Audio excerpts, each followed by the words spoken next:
Hello and welcome to the British Sitcom History Podcast. This is part 2 of our delve into the New Statesman. If you haven't listened to part 1 yet, you better go back and check that out. We've already looked at the career of Rick Mayall and Michael Troughton, two of the main stars of the show. We are halfway through a discussion on the episode we're looking at. That's Series 2, Episode 1, Fatal Extraction.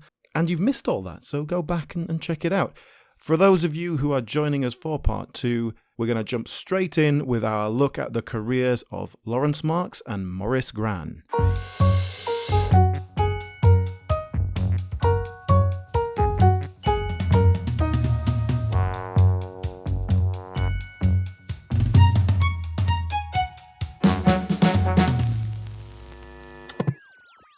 So the writers are Marks and Gran, as they are known, Lawrence Marks and Maurice Gran. They were both actually born and raised in the same area of North London. They actually lived quite close to each other. They knew each other as children. They met because they were members of the Jewish Lads Brigade. Mm-hmm. So they kind of met there. I don't know if they were really, really close friends or anything, because they actually started writing together a little bit later when they were young adult, like in their early 20s. And they went to the same writers group and then kind of decided to team up and write together, doing that alongside their day jobs. So Lawrence Marks was working for a local paper. He was like a journalist, local journalist. Maurice Gran was actually the manager of a job centre. Interesting. They had a chance encounter, or one of them had a chance encounter with Barry Tuck, who was a writer for radio, and just met him on a train, literally, and got into conversation with him and said, hey, I do a bit of writing. Do you want to have a look at it? And so Barry Tuck kind of mentored them slightly and gave them feedback and gave them a foot in the door. And that led to them actually writing for Frankie Howard series on the radio. They eventually got something commissioned, and that was in 1980, and it was called Holding the Fort. Any ideas? Remember that one? Yes, I have come across this. It was Peter Davison, wasn't it? Peter Davison, yeah, and it was kind of, he became Doctor Who kind of in the middle of that. He was a house husband in that. Yeah. It was like a gender swap, not gender swap, gender role swap. Yes. Go on, you tell me. Yes, that's right, yeah. So Patricia Hodge is his wife, and she's in the military, and she's had a baby, right. And she decides to go back to work rather than him because she'll earn more money, I think, is the basic conceit. So he has to stay at home and look after the baby because they can't afford full-time childcare. And a young Matthew Kelly is like the other regular character who's kind of his mate, who's a bit more of a layabout and bad influence on him. So that ran for a couple of years, was very popular. But Marks and Gran, I was looking through their CV, and it's like, oh yeah, I know that one, know that one. And there's loads of others that I didn't know. They've been really productive over the years. So their immediate follow-up to that was in 1981 called Roots. It was about a Jewish dentist. Interesting. So that just was one series, that didn't do much. But then they had another big success immediately after Holding the Fort, which was Shine on Harvey Moon. Yes. Which I'm sure you know that one. Is that a sitcom, Alan? It's a comedy drama, or certainly a light drama, and there is definitely a lot of drama in their CV as well. They are comedy specialists, but they're not afraid to go into the drama realm, definitely. Right. And that was sort of the first example of it. Interestingly, though, that show featured as regular characters Linda Robson and Pauline Quirk, who we will come to soon, and back in 5 minutes, and Nigel Planer. Who, in 1985, was in Roll Over Beethoven, which was written by Marks and Gran. Yes. Now, I know all about Roll Over Beethoven because I got a little bit obsessed with it earlier this year. Actually, we've put together a Forgotten Sitcoms episode on Roll Over Beethoven, which will be going out in the hiatus between our series. Yes. So if you want to know more about Roll Over Beethoven, just be patient, wait a few weeks and you'll be able to learn more. That's right, yeah. Let me just throw out some other names of it. See which ones of these you recognise, some lesser known ones. Young, Gifted and Broke. No, I don't know that. Something called So You Think You've Got Troubles. Now, the way you said that, you made it sound like So Haunt Me. Oi. Because you've already talked about a Jewish dentist. So You Think You've Got Troubles with Warren Mitchell, who plays a Jewish businessman who goes to Northern Ireland to try and do some business. Oh my God. So firstly, I think you subconsciously gave that away because you're a massive racist. Secondly, what year was that we're mocking the Troubles? 1991. Oh my God. That's before the Good Friday Agreement. Yeah. It sounds fascinating, doesn't it? I want to see that. That's a high stakes. Like, I'm not saying that you shouldn't make a comedy about the Troubles. Like, you can make comedy about anything, but it's a high stakes maneuver, that, isn't it? For two Jews from North London. Yeah. Not particularly ingrained in that world. Yeah. Stick with Derry Girls, I think, if you want to know more about that era. So this is all going on while The New Statesman is a hit. And then at the same time as well, 1989, we get the first episode of Birds of a Feather. Birds of a Feather, yes. So that's probably, I would say, Marks and Gran's biggest success. Probably, yeah, in terms of mainstream success, yeah. But they've had a few big yeah. successes. I mean, you can't deny their place in sitcom history here. No. And in fact, this is an interesting part of this, actually, because in the sort of early 90s, late 80s, early 90s, Thatcher decreed that TV stations had too much of a monopoly on the TV shows being produced, and they had to take a certain quota of independent production companies. Okay. So rather than just making everything in-house. And so Marks and Gran took this as an opportunity, teamed up with a businessman and created Alamo Productions. And the fourth series of New Statesman was produced by Alamo Productions. The first three series are produced by Yorkshire Television. Fourth series are produced by Alamo Productions for Yorkshire Television. And going ahead, basically they produced all their own stuff, which apart from gives you a bit more control, it also gives you a lot more money. And so they've been really canny businessmen in that sense, in terms of working on that. And with that control, like, for example, with Birds of a Feather, and like I say, they're really productive. They're producing stuff all the time. And so Birds of a Feather particularly, they would just go, hey, we know some writers. Let's get some writing people in. Okay, you guys go and write this episode. Here's an idea. Go and write that episode. Okay. And so there's quite a lot of credited writers on Birds of a Feather. They were just overseeing it a lot of the time. They wrote a lot of it as well. Right, okay. Let me throw out a couple more things at you, see if you recognise any of these. Get Back, 92 to 93, with Ray Winston, who is basically a businessman who loses all his money and has to kind of reset his life. Most notable now because his daughter is played by a young Kate Winslet in 92, before she was famous, of course. Love Hurts, that's another one. Yes. I do remember that. Zoe Wanamaker? That's right, yep. Yes. And Adam Faith. And Adam Faith, yes, that's right, yeah. Adam Faith was originally going to play Harvey Moon and then dropped out, which he obviously regretted later on. And so they kind of came together to do that. Another one called Unfinished Business. So there's kind of all these things that just one or two series that didn't do that much. But then, of course, smack bang in the 90s there, we've also got Goodnight Sweetheart. You know, if you said Marks and Gran to me, I would say Birds of a Feather and Goodnight Sweetheart. Yeah. They would come ahead of New Statesman. New Statesman is Rick Mayall, whereas Birds of a Feather and Goodnight Sweetheart are Marks and Gran. But all those shows, and say Shine on Harvey Moon, like, there's not an obvious through line there. They're very different styles, different leads, different characters. Yeah, you're right. What I really get from Marks and Gran, they don't write personally. They're not writing from a personal point of view. They're not Johnny Spate. Yeah. They're writing as a business. It's a profession, and they're very good at it, obviously. Yeah. I think that's why they set up their own production company. They're quite comfortable kind of handing it off to other writers. It doesn't feel like they're losing control because they're not that bothered, you know. And I guess it's not personal. And I found that very interesting because I think most of the particularly in the British system, what we look at, most of the people, it feels, even if you're just churning stuff out as a job, it feels kind of personal. It feels like you're writing from what you know. We so often have just one or two writers writing alone in a little room, you know, it's all quite enclosed, as opposed to the American system. And I think Marks and Gran are a real kind of separation from that. So after the 90s, I feel like they've done their time, you know, and it's been a good time, you know, like they've had a great run of it. How old would they, when were they born? Late 40s. Late 40s, okay, so they'd be 50 at the turn of the century. So in 2002, they did Believe Nothing with Rick Mayall again, like... you mentioned that. And this was kind of a spiritual success to The New Statesman. It's an obvious comparison.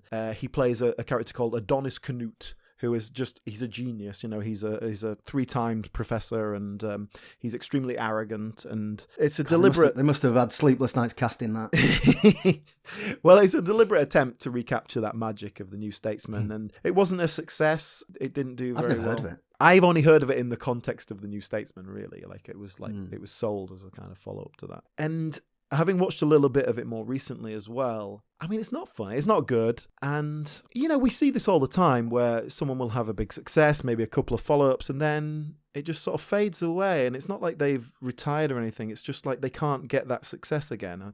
Is it just a shelf life? Is it that you can't, as a 55-year-old, successful, comfortable life kind of guy, it's difficult to really get your hands into some proper satire something but like. I think that if you perhaps they couldn't write the same sort of raw material they could do when they were in the 20s, but if you set up a production company and set up a group of writers, then your role changes, and surely you should still be able to produce comedy and to facilitate it. Yeah, exactly. I mean, but I don't know. We've seen it so many times, though, where even the likes of Galton and Simpson, had a couple of successes, and then it just kind of, the later stuff doesn't hit the mark in the same way. And maybe there is for a lot of people anyway, maybe there is a point where you're just right for that time. Like you say, you couldn't. Yeah. The New Statesman was right for that time, and I don't think you could have made that during the Blair years. It would have been very different. It wouldn't really have worked. Yes. So let me round off Marks and Gran. Actually, Believe Nothing was the last thing that Alamo Productions made. It was their swan song,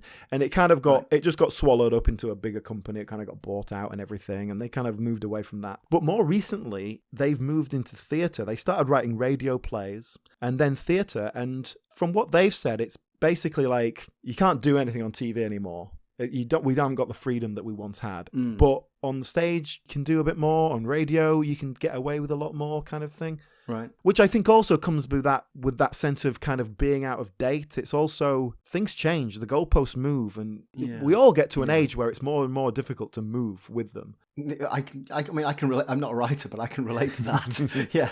Yeah. So more recently, they've actually written musicals. They've written the stories for jukebox musicals. Oh, that's interesting. One called Dreamboats and Petticoats, one called Save the Last Dance for Me, that have been fairly successful in that world of jukebox musicals where people will just watch anything, And sort of money's there in that, and like I say, they're kind of producers of their own stuff. So I think they've made a decent bit of cash in their time. I don't think they're worried about that. But what the most interesting thing I've kind of come across while I was doing all this research was on the New Statesman, if you get it on the DVD box set, there are a few episodes where they do commentary on it. Now, in that they mention the theatre show, which we'll talk about later, where they brought the New Statesman back. And that was like 2006-07. So it was about then when they did this commentary. Probably because they were releasing the DVD to tie in with the station. Yeah. And what I found really fascinating about that is it's the two of them, they're watching the show and commentating on it, obviously. You know what a director's commentary type thing is. Yeah. If you just played that to me and without context, I would say these two people have no connection whatsoever. They have no chemistry. They're not funny. Most of the time, it feels like they've been recorded separately and they've just laid the tracks on top of each other. They are not connecting. Well, they're not interacting. Well, they are, but like it feels so forced and natural. And like one of them will try and kind of just say something, trying to set up a joke or kind of just setting something up silly, and the other one will go like, no, that's not right. Rennie Short, is she still alive? No, she was good, wasn't she? She was the parliamentary advisor. She was. She used to tell the extras to make more noise. Cause we had a House of Commons set built especially for the programme. Or should I say, we had it transported over from Granada. Now, the first year they borrowed Granada's set, and then they built their own set in the second year. Which I'm not sure. Yes, that's right. And we stored it in a warehouse. That's boring, Lawrence. Also, if that date is right, about 2006-07, they would have been in late 50s. They sound like they're 80, and they're just kind of in an old people's home talking at each other. Because you watch a lot of these old interviews, and you do a lot of research on these old, particularly writing duos, partnerships. Yeah. And, we talk a lot about, did they hate each other in real life, or did they get on until they died? What, you're saying there just doesn't seem to be any chemistry between these two? Yeah, it's not that they don't get along. It's almost like they don't hear each other when they're talking, to the point where it could have been like some elaborate character thing they're doing. But I don't know. But, I tell you what, they've been very successful in the industry. They seem like, I haven't heard anyone say a bad word about them or anything. Like, people like to work with them again, and they've obviously had huge successes. So they're obviously doing something right. But like just based on that kind of little experience alone, I just really I don't know what they're getting from each other. Yeah. We need to go back to our episode, don't we? Yeah. So where were we? We had just seen the only way you could win Hackney is if you could take the vote away from the working class. So yeah, we go back to the House of Commons, which I'm still not over the fact it's in Manchester, not Leeds. So we're back to the House of Commons, and we get this mock debate. So we see a Labour MP who's having a go at the poll tax, and let's have a little tangent here and talk about the poll tax. This was made in 1989. Yes. So the poll tax hadn't actually been implemented yet, but the poll tax was incredibly unpopular. Arguably, it's what brought Thatcher down. There were riots against it. And what you may not know is that they launched this poll tax and said we're going to roll it out. I think it was 1990 they were going to launch it. And they launched it a year early in Scotland as a sort of trial to see how badly wrong it would go. which I don't think Thatcher was very popular in Scotland before that, but you could argue the Tories have never recovered in Scotland since then. It was very poorly received in Scotland. Yeah. So this is really topical. And so they're using it here, where basically Alan proposes, okay, you don't want the tax, fair enough, but no taxation without representation. Okay, no representation without taxation. Don't pay the tax, but you don't get a vote. What he was saying was anyone earning under £20,000 doesn't have to pay, but then they can't vote. Now, here's the thing. I genuinely remember that being talked about. Yeah. Like not as an MP suggesting it as an amendment, but I can remember that being refuse to pay, but you just won't get to vote, and people thinking that would be okay. Like it wasn't, it was still against the law. Yeah. How many people do you think would take that up if you just gave them the choice? A lot. Yeah, exactly. A lot. Millions. Yeah. Millions would.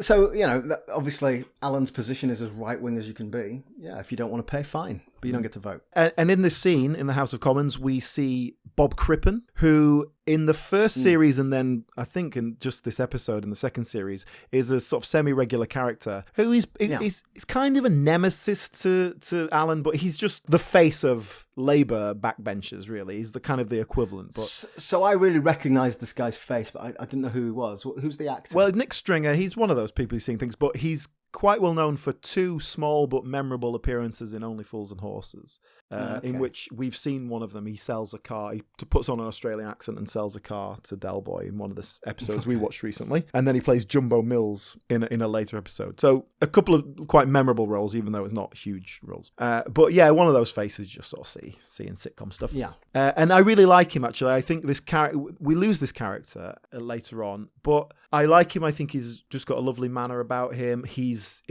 puts a face onto the Labour Party. He just gives someone for Alan to kind of go against directly. And in fact, talking about the differences there as we go along, Series 1 has quite a few recurring characters that are dropped for Series 2. And I think that just came from when they're originally writing a script or an idea, you pack a load of ideas in there. And then it's not necessarily that they don't work, but it's like, okay, well, we don't need as many because... And one of the things the writers really said in an interview I saw was that they would write the script and then it would end up too long because Rick Mail would do his business. So where in the script it says Alan hits Piers, that turned into a 2-minute bit. And so they had to start reducing what they were writing to allow for all that. And so I think it's just a matter of that. They just had to kind of reduce what they were doing.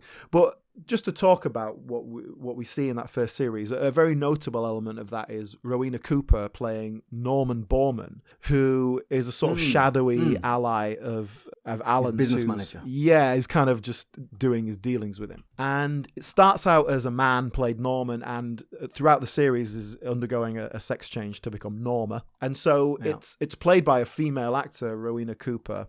It's a funny little subplot that is going through the series. It's an odd one. It's odd to have a running plot through a series in a sitcom anyway, but also one that's not related to the main character and is not really relevant to what's happening.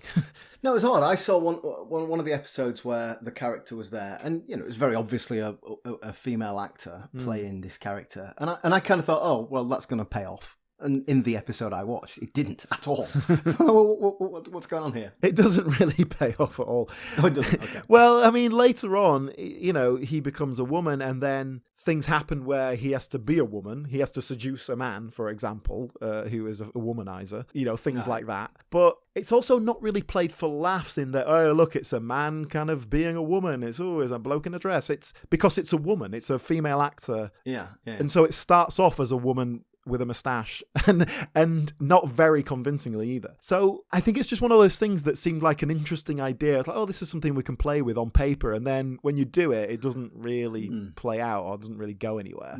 There's not that many terrible jokes about transgenderism. It's for its time. It could have been a lot worse, I guess. It could be worse, sure. But it's certainly not. But Rowena Cooper, of course, she was in a few episodes of the Rag Trade revival, the colour revival.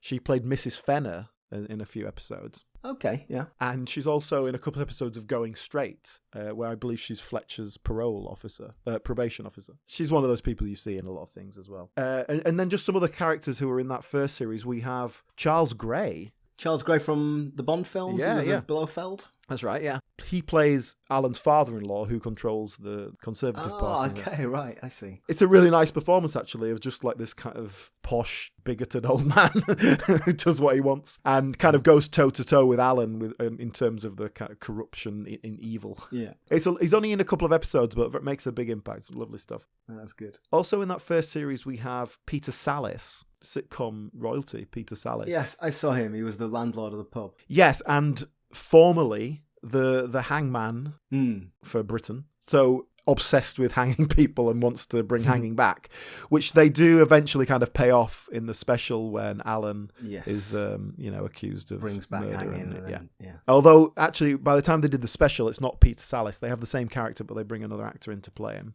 It's all these extra characters that they just kind of have in a couple of episodes here and there, and they kind of sweep all that out. And then probably the most notable one is John Nettleton as Sir Stephen Baxter. Yeah, so he's like the older MP who's a bit of a old buffer, but sort of like elder statesman. Yeah, the guy's been on the backbenches for 35 years already. Yeah, that's right. And played by John Nettleton, who's most famous for Yes Minister. He was in that. He was one of the civil servants. He was one of the civil servants in that. Yeah, that's what he's most recognisable as. Looks totally different in this, actually. I didn't recognise him. It was only because I looked it up what he was. Right. And then halfway through the second series, he says something like, I think it's time for me to accept that peerage, and then we never see him again. So we assume he's been sent up to the Lords. To the other place. Yeah. So there's a lot of, I don't want to use the phrase dead wood, but there's a lot of elements of that first series that they just kind of go, okay, let's let that go. And basically what we replace it with is Rick Mayall. And I was sort of surprised when after watching it, when I read that this was written for Rick Mayall, because that first series feels like it's been written and Rick Mayall's kind of come in and obviously kind of fudged it around. And then they've mailed it up afterwards. And then they've mailed it up for the second series, but that's not the case. Well, obviously that is the case, but I guess the writers didn't quite anticipate how much they would want to accommodate him. And I also think that the second series opens up a little. It's not quite as small. And that's probably, there might have been an element of budget about that. Like they might have just got, because it was a bit of a success, they got a bit more money, but maybe just kind of like, okay, we've figured out what we're doing. We've learned kind of this works, this doesn't work. And so we're spreading our wings a little bit. I would have liked to keep some of those other characters. This is one of those shows where I feel like it might have benefited from the extra 4 minutes you get at the BBC. I think there's so much here that could have just been expanded a little bit. Yeah. Let's go back to our episode, which is a very much second series. So now we cut to Alan, who is in his house with, how do I put this? Three ladies of Southeast Asian heritage who are all wearing lingerie. Yes, that is correct, yes.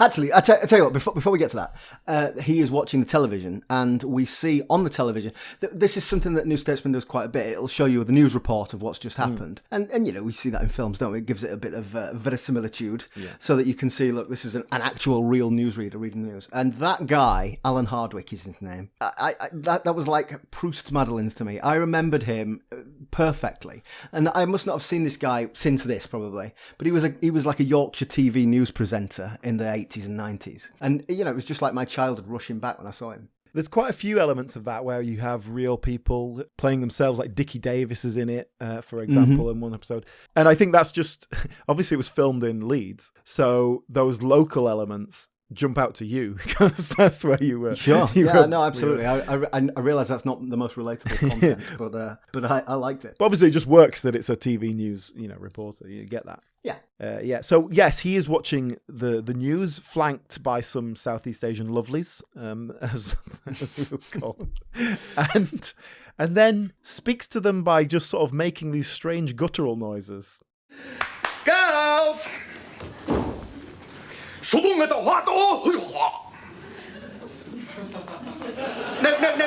that means come over here and get saucy. Good. Time for another multiple orgasm. I think he's supposed to be speaking Thai. Yeah. But they don't understand him. I mean, it's definitely racist. I just can't figure out how racist it is. It's totally racist. I mean, how racist? Very racist. Oh, good. Just so we make that clear. But then the Chief Whip turns up. The Chief Whip, incidentally, who Alan calls Mr. Whippy, which I thought that really made me laugh.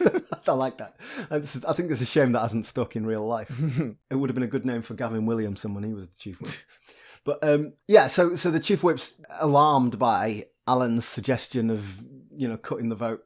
It's a constitutional crisis. The Queen might be overthrown. That all seems a bit much to me. Yeah, we get a bit of a dig at the royal family in this exchange as well. They throw them in the mix. Prince Edward gets the stick there, doesn't he? Because he'd recently unsuccessfully tried to join the Marines and not passed the course to get in. And so, he was subjected to all sorts of abuse for that. Despite the fact it's quite a low success rate, Yeah, it's not supposed to be easy, is it? Exactly. But then after that, we get the resolution of our kind of principal plot here, in which Georgina turns up again, and she's wearing a massive fur coat. Therefore, she is rich. For the nines. Yes. Basically, to sum up that plot, she realised what he was up to, and so she did his plan for herself. She leased the marshes, and she made all the money from it. Completely played him. Yes. And the reason she found out was because she called the office and basically, not even deliberately, got the information out of Piers. So once again, because Piers is an absolute monumental idiot and just told her the whole plot. Yeah. So that character kind of just wanders off into the distance. She's sold her principles, but she's rich, so who cares? And once again, Alan is the loser. And interestingly, with the New Statesman, sometimes he'll win and he'll make a load of money and kind of other people will lose. Sometimes he gets his comeuppance, like in this. And on a moral level, there doesn't seem to be any guidelines behind that. Although, there's one example where, he's blackmailing a Nazi, for example. So when he wins in that situation, it's like, okay, well, that's not really a problem. Okay. But in this case, I guess we've set this character up so we don't want her to lose to Alan. So the next scene, we have Alan has Piers out on the window ledge and he's going to kill him. He's going to throw him off the window ledge into the river. Yeah. And there's a lovely expression here which sums up the character. So Piers says, well, why are you so angry? You don't need the money. He says, no, I don't need the money, Piers. But you see, I want it because I'm very, very greedy, Piers. That's the character. That is the character right there. Yeah, that's the beauty of Alan B'Stard. Sometimes he just says what he is. He is not hiding who he is. We see that at the end of this scene, and this whole scene really is just a tack on. It's not relevant. Well, the bit with Piers is, and he throws him out of the window, basically attached to. Well, the chief whip comes in. Yeah. To try and persuade Alan to drop this amendment, and of course Alan's no incentive to do it now, so he agrees to drop it. The chief whip comes in, so Alan just casually shoves Piers out the window, and that's done. So now we get this new conversation. But there's a lovely moment there. There's a lovely moment there where he's holding a bust of Gladstone, which is attached to Piers, which he's going to drown him with, and it gets whipped out of his hands and like smashes through the window, and it's a lovely moment. It just works. It's one of those physical things that works exactly how you want it to, and it obviously it's one of those things that could look crap, and it gets such a big laugh that the chief whip, Bernard Gallagher's playing the chief whip, has to kind of stall slightly to let the laugh abate before he can do his next line. It's a great little moment there. Yeah. With this like little tack on scene, first of all, it's very homophobic. We'll get to that. Yeah. But what I like about this from a character point of view is Alan's lost. His play has not played out and he's lost everything he wanted to achieve. Yeah. But immediately he manages to blackmail the chief whip and get something out of the situation. He is always looking to get one over. Yeah, and it's not about the money, it's about the power. Yeah. And he manipulates it. He just sees an opportunity. Yeah. The chief whip shows a second of weakness, and he's like, "Oh, hello." And immediately thinks up a ploy to exploit it, and within 45 seconds has his little moment of victory. And interestingly, so the episode ends with so he's basically blackmailing the chief whip, and the chief whip says, "You unprincipled, unmitigated bastard," and Alan's reply is, "Yes, Minister." Now that's interesting because for obvious reasons. Did they ever do that in any of the other episodes? Finish it with "Yes, Minister"? No. And do you know what I'm thinking about this? This is a really weird. It's literally the last line of the episode, as it was in every episode of "Yes, Minister." If anyone's unsure of why we're saying that's and so often in the New Statesman, people call Alan a bastard, right? It's quite a common thing to call him, just as an insult, and then he will go, "It's Berstad." It's Berstad. So this is a setup to do that line. And I suspect, and I've got no basis for that whatsoever, but I suspect that was what this line was when it was written. In the script. Because that would have been a good episode ending line. Yeah. It's Berstad. Yeah. And maybe in rehearsals or whatever, because it's the last line of the episodes, someone's gone, "Oh, actually, maybe we could do this." Maybe I wondered if it was some sort of tribute, if someone had died who was involved in this minister, or if the series had finished, maybe that was why. I don't know. Well, it was like a year after that, so yeah. This actually, to be fair, this was probably the first one they wrote after they knew it wasn't coming back, I guess. Yeah. First one of the next series, yeah. But yeah, so we didn't actually specify that what he's blackmailing the chief whip for is that the chief whip is a closet homosexual, and he thinks Alan is as well, and so he thinks he's going to bond with him, and actually Alan... So he drops his guard. Yes. Alan is not usually this direct, but he says, "I hate queers," basically is what he says. He says, "I hate queers almost as much as I hate poor people." Yeah.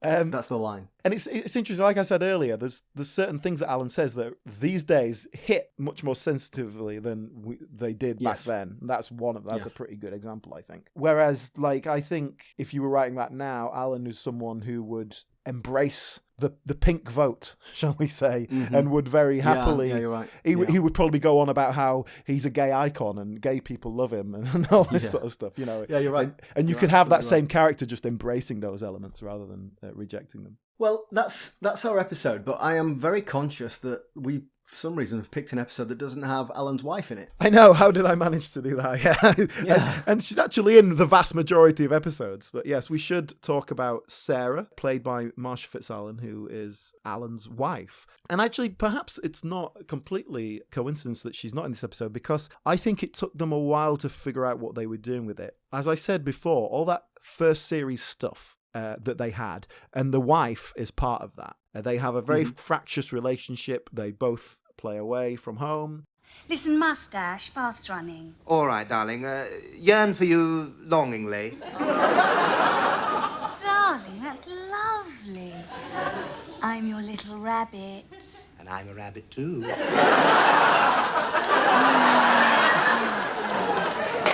Right, I'm off down Stringfellows to commit adultery. But the marriage is a complete sham. And there's a line there where Alan says to her, "I don't know why I married you." And she replies, "You married me, my darling, because you're nouveau riche." And that's true. She's got the land, she's got the titles, she's got the credibility, and as it turns out, you told me, she's got the parliamentary seat in her dad's gift. So he's got money. He's a rich guy, but he's nouveau riche. He's Richard de Vere. He's rich. We talked about this last week, with To the Man of Born, absolutely. That To the Man of Born was made in the early 80s, a few years before this, but it was very much about that old money versus nouveau riche. And we sort of see 8 or 9 years later a more extreme version of that, but it's essentially the same relationship. Yeah, and I think they do a really nice job with this character ultimately. And in series 2 is when they're sort of struggling the most with it. They didn't want to drop her, they dropped a lot of the elements of series 1. They obviously didn't want to drop her completely, but they had to work out what they were doing with her, and they took them a while. But actually, as they go along, they expand her role to the point when series 4, when they go into Europe, she becomes much more of a significant character. And they enter this kind of awkward alliance where, we establish that she is just as psychopathic and corrupt as he is, and perfectly willing to act on it. And she tries to kill him several times, doesn't she? Yes. And there's a sort of mutual mutual respect between them for that. And they work together when it suits them, but then they've always got like one eye on the other because the knife's coming for the back, you know? Yeah. And I think it actually works really nicely by the point they figure all that out. But in the early series, she's just, I just want to spend money. Give me some money. I want to spend money. That's right, yeah. She's just sex and money, and that's all she's interested in. But Marcia Fitzalan, who plays the character, or to give her a proper name, Lady Marcia Fitzalan Howard, who is the daughter of the Duke of Norfolk. The Duke of Norfolk? That's not even that's no ordinary duke. That's the old Marshal of England. That's the oldest duke there is. That's the number one peer, yeah. And she is the daughter of the Duke of... Well, she's now the sister of the Duke of Norfolk because it's passed on to her brother. Okay. But she, you know, and so she's proper aristocracy. Oh, that's interesting. So how the hell did you get into acting then? Yeah, well, because she was the third daughter of the Duke of Norfolk, basically. Okay. So expectations were not on her. So she went to drama school, basically. That's obviously just what she wanted to do. You know, she enjoyed it. Oh, fair enough. You know, and so obviously her family's all connected. Her sister was married to David Frost for many years. You know, that's a nice little TV connection. Yeah, well, do you know what? I knew David Frost had married into aristocracy. Yeah. And interesting as well, because her brother is now the Duke of Norfolk. This isn't really an acting role, but she has been a stand-in for the Queen as a rehearsal for the state opening of Parliament when they're figuring out what they're going to do. Right, yeah, okay. Because her brother's organising it, so he's like, "Oh, come and do this." Yeah, for me. why not? So she's, to be honest, like didn't have that much comedy on her CV. You know, this was a big sort of major role for her, made her much more recognisable. And then just a handful of things after this, nothing particularly major. In fact, the last credit on her IMDb is in 2011 for an episode of My Family, a sitcom credit, but that was her last role. I guess she's pretty much retired at that point. How old would she be now? How old is she? 1953 she was born. Yeah, because the characters in the New Statesman, they're not young, are they? They're sort of not middle-aged, but, you know, in the 30s and 40s. Yeah, well, in 1987, when this first series was made, she'd just had her third child. So, you know, she's got a whole family thing going on, and, you know, it's, especially when they're young, that's the sort of thing you're going to put before your career, especially when you're in a situation where you don't need money. Can I ask who Marcia Fitzalan, did she marry into the aristocracy, or keep it in the family, or did she marry nouveau riche? She married a fellow actor that she met at drama school. How's she going to live? Well, she's remarried since then to someone else, but I don't know who that is. Okay. So yeah, that's Marcia Fitzalan. Quite an interesting sort of personal life, more than a professional life. I didn't realise she was aristocratic. Yeah, and obviously she brings that to the role, and actually the role is extremely vulgar and you know, sexualized and quite grotesque, as is, you know, the whole show. She said, I saw an interview with her where she sort of said she made sure her parents didn't see it, put it that way. Yeah. So just in terms of the impact of the show, there's definitely been a suggestion that it had a sort of, let's say, Gordon Gekko style appeal, in which there were these young Tory ministers who were like, I'm going to get my hair done nice and get a good suit. And yeah, this is quite an image. Yeah. I'm thinking of Alan Duncan. He's still a Tory MP now, but he was a sort of junior MP in the major years. Yeah, he was very much in that model. I think it caught the imagination. You know, like a few weeks in to the series starting, there was a newspaper headline about, you know, some Tory MP involved in a scandal. And the headline was, "What a B'Stard." Yeah. You know, so it kind of, it gave a name to that concept. It captured that sense. But this was the problem they faced with Series 3 after Thatcher resigned. Well, after Thatcher was booted out, basically. They retooled Series 3. Did they have to rewrite it? Yes, they had to rewrite it quite considerably and didn't have much time to do it. But the problem was that without Thatcher, like, it's not fun anymore. It's not it's no fun to flog a dead horse. It's, you know, it's like you were saying, it's like Major didn't provide the laughs that we wanted. So for Series 4, they made a quite admirable attempt, I think, to just reinvent the show slightly and make Alan an MEP and send him up to the European Union, along with Piers and his wife, Sarah, as well, and Sir Greville MacDonald, who was another sort of recurring character at that point. I think it was a really valid attempt to keep the idea alive. I don't think ultimately that it works. And in Series 4, what we get is a very quick escalation of things.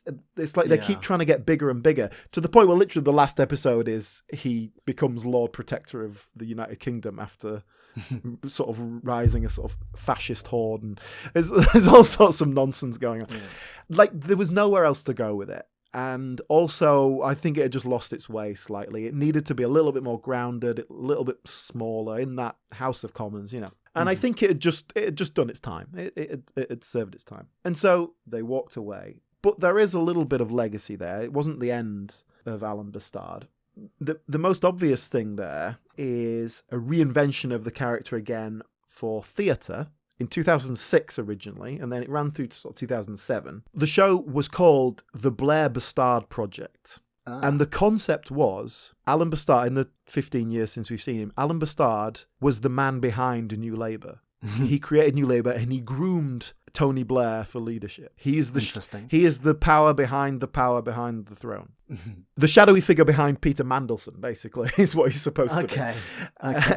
And it's great. It's a great concept. The fact that he's moved over to Labour because he doesn't care about politics. It's just where the power is. And you said it was a theatre stage show. Have you seen this? You know, no, there's no video of it or anything like that. It was just one of those things that went on for about a year, and in fact they had to change it quite considerably, but because it was that time that Blair resigned and Gordon Brown came in, so they then had to kind of retool it slightly. And apparently they were updating it every week on tour just to keep it fresh and putting topical gags and stuff. Was that Marks and Gran wrote that? Yeah. And Marks and Gran have kept this character alive, you know, quite considerably over the years. But and you know, they had Rick Mayall, they had Marsh Fitzalan in it for a while as well, and then they sort of changed that. But it's such a great concept, and the writers, one of them, I can't remember offhand which one, is a card-carrying Labour member. Yeah. And was a big believer in New Labour and was like, yes, Blair's going to come and change the world. And then 10 years later, it was ripe to be satirised, and they couldn't have done it in 97. So I think that's a really great idea, and I think it had a fair amount of success. It transferred to the West End for a while, did a bit of a tour, all that sort of thing. Well, you know, the people on the left criticise Blair for being the heir of Thatcher, but actually, in many ways, he's the heir of Berstad, isn't he? Yeah.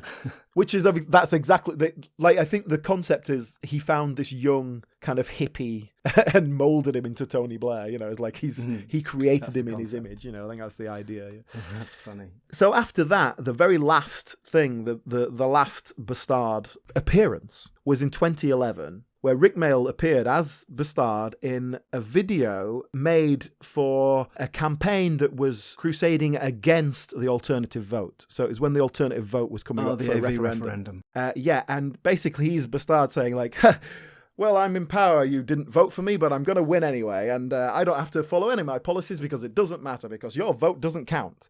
Extremely misleading concept of what the alternative vote system is. But apparently Rick Mayall was quite anti-AV, and so he did that. So it was not connected to Marks and Gran in any way, but that was interesting. Which is interesting. Like, you can look that up on YouTube, and it's just like, this isn't what alternative vote is about.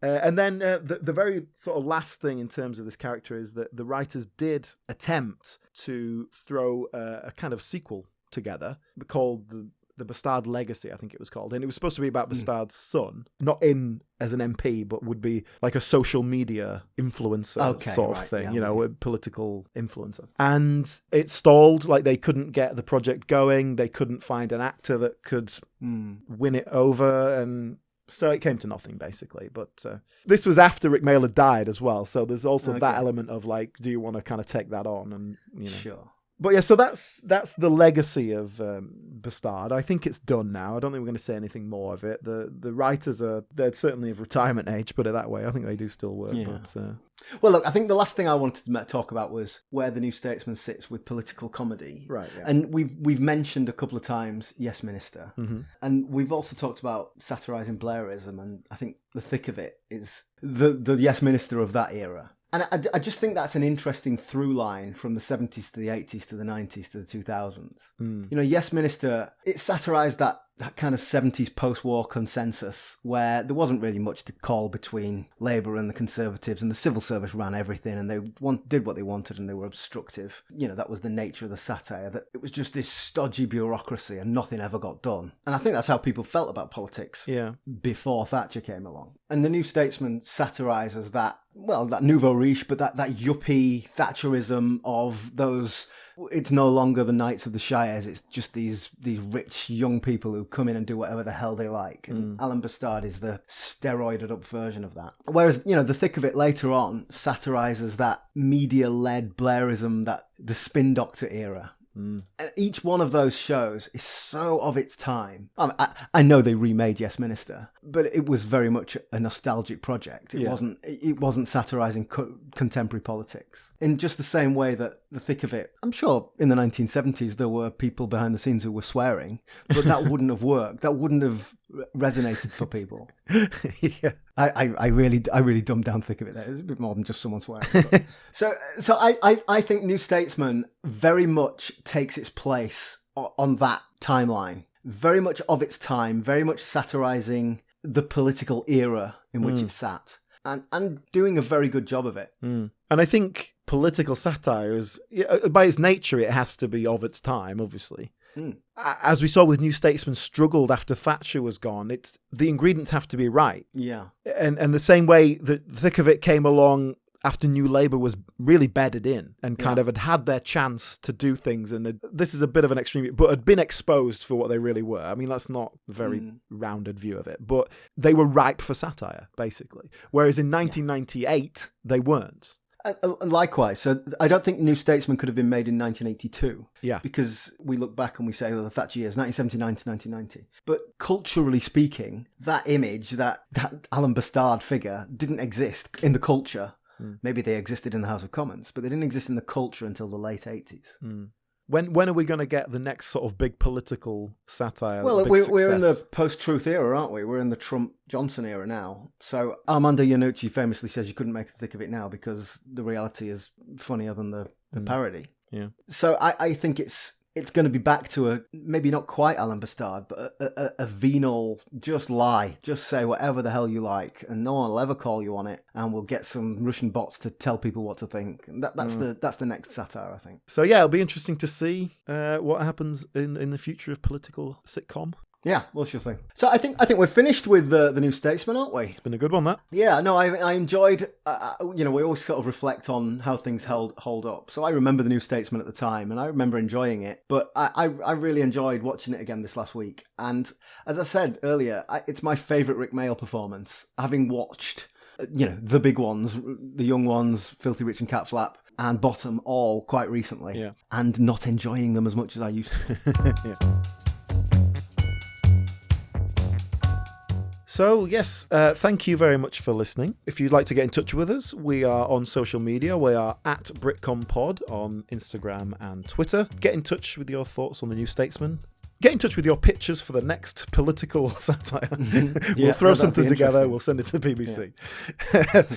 And other than that, we will be back next week with something a little bit more modern. We're going to go with Extras with Ricky Gervais. Have a watch of Extras before next week. Get your homework done. That's what I've got to do. So,